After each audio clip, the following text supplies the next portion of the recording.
Hi everyone, and welcome. So 8th graders, in this explainer, we're going to uncover the hidden forces that are constantly shaping our world. We aren't just looking at random dates or places on a map today, no, we're looking at the why behind the where. We're going to decode the incredible geography, economics, and government of U.S. history by mapping out the cause and effect of human action. So, here's a big question. Can one human action change the entire landscape of history? Well, picture a giant row of dominoes stretching across a huge room. You tip the very first one, and suddenly, a massive, unstoppable chain reaction begins. In geography and history, absolutely nothing happens in a vacuum. Every single choice, every new invention, and every alteration to our physical environment is literally like tipping that first domino. And the ripples of that one decision, they travel outward, often for centuries. Okay, let's dive into this. Here's our roadmap for today so you know exactly the journey we're taking. 1. The domino effect. 2. The what and why. 3. Mapping real history. 4. Balancing needs and care. And 5. Education with morality. All right, jumping right into Section 1, the domino effect, understanding actions and outcomes. Now, our big idea here is actually pretty simple. Understanding cause and effect helps us connect human actions to the real-world outcomes. Think about how those dominoes work in the natural world. If a region has incredibly fertile soil, well, that's the cause, right? It naturally attracts people, they plant seeds, build barns, and soon enough, a thriving farming community emerges. It's the effect. People settle where the earth provides. One thing leads directly to another in a very tangible way.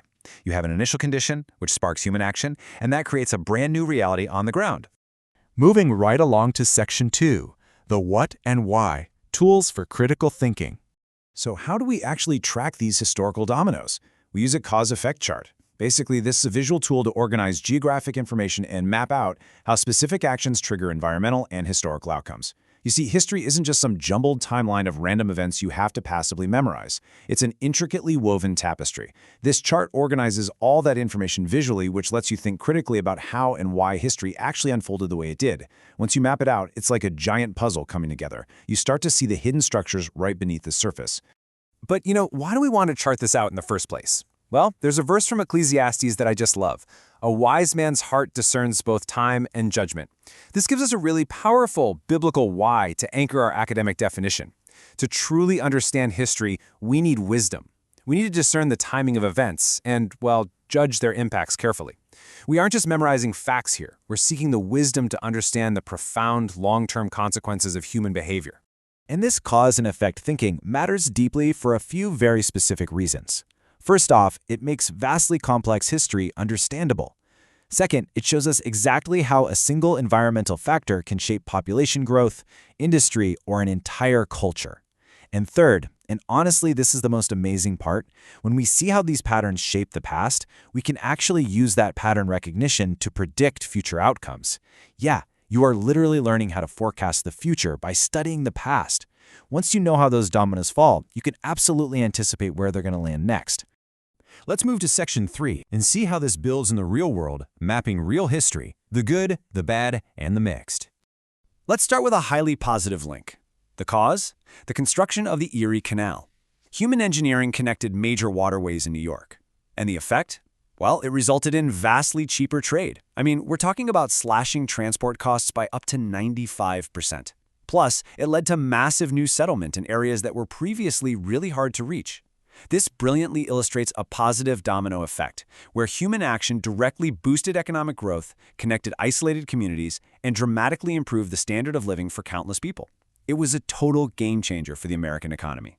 However, history isn't always just a positive upward curve. We also have to look at the negative links. Think about the heavy industrial smoke billowing from newly built factories during the rapid expansion of the Industrial Revolution. That's our cause. The direct effect? Severe air pollution and devastating health problems for the people living nearby. Entire skies were literally darkened by coal smoke. It's a pretty sobering reminder that our big leaps in industry and technology often carry a very heavy, sometimes hidden, price tag when it comes to human health and our environment. And then we have what we call a mixed outcome. Take the railroad expansion across the United States, for example. The effect? Well, it brought incredible economic growth and opened up the Great Plains to new settlement and agriculture on a massive scale. But at the exact same time, it caused the devastating displacement of Native American tribes from their ancestral lands. Progress for some came at an immense and tragic cost to others. You see, history is rarely purely good or purely bad. Actually, it's most often deeply, undeniably mixed. So just to quickly summarize these historical links, we've seen positive outcomes with the Erie Canal and mixed outcomes with the railroads. But let's consider another really clear negative example: deforestation.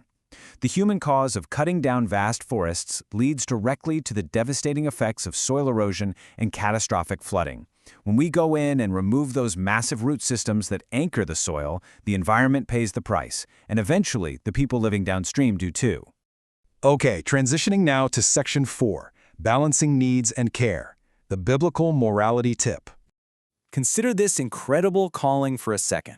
Right from the very beginning, God gave Adam the task to work and take care of the garden, as we see in Genesis 2:15.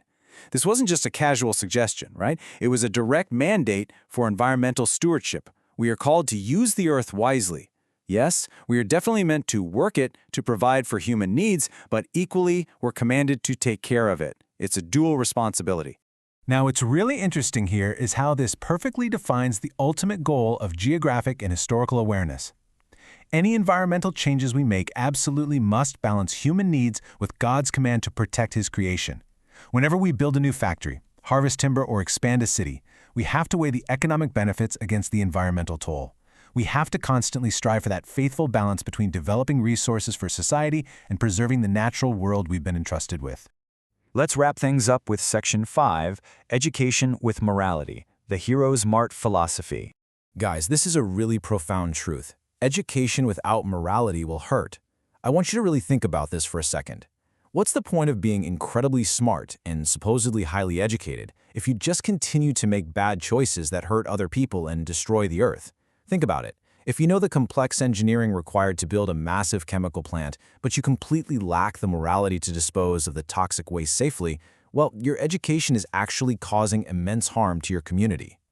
This is exactly why tying academic knowledge together with spiritual wisdom is so absolutely crucial. As Romans 8 promises, keeping your mind spiritual brings true peace of mind. When you pair a razor-sharp, educated mind with a deeply moral, spiritual heart, you don't just achieve academic success. You achieve a lasting peace, and you become a force for absolute good in the world. That combination of knowledge and ethics, that is exactly what creates truly great leaders. All right, before we go, let's do a quick review to check our understanding. Ask yourself, how do cause-effect charts help organize history?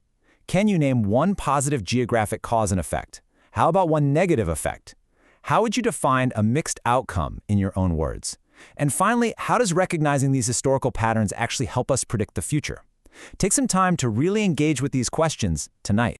So, I'll leave you with this final, provocative thought. You now possess the academic tools to map history and the moral tools to understand your responsibility to the earth.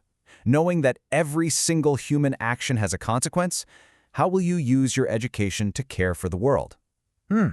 Something to think about, right? Thank you so much for joining me on this explainer, and I can't wait to explore more with you next time.